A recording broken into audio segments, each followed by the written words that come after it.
Good morning, Sunrisers. I'm Dr. Jansen, and today I have with me our technician Katie, and this here is Cole. Cole is an 8-year-old Pomeranian mix, and Cole came to us several months ago for a lump that his dad had noticed kind of up underneath of his arm down on the bottom of his chest.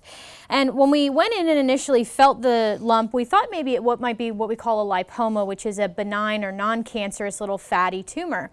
But we decided to do what we call a needle biopsy or an aspirate, in which we give them some medication as a pre-med to prevent any reactions, and then we go in with a small needle and we poke it several times, and we actually get a small biopsy that we put on a slide and we send off to the lab. And unfortunately for Cole, when that aspirate came back, we found out that he actually had what we call mast cell cancer, and that this was a mast cell tumor. And mast cells are responsible for histamine release. You hear about Benadryl being an antihistamine.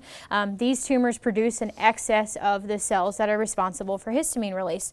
It's a common type of cancer we see, especially in the skin in dogs. And so Cole underwent surgery to remove the mass, and he recovered beautifully from that.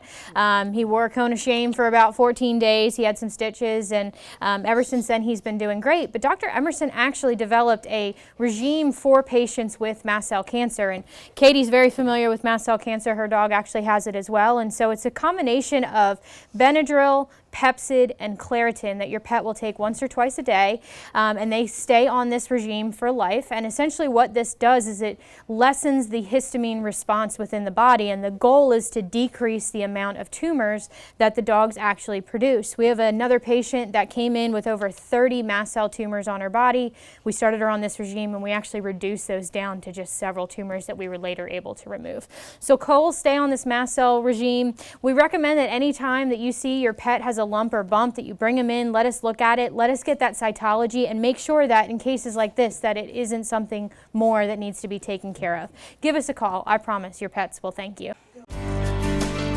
WCBI Animal Health with Dr. Emerson was brought to you by Emerson Animal Hospital in West Point.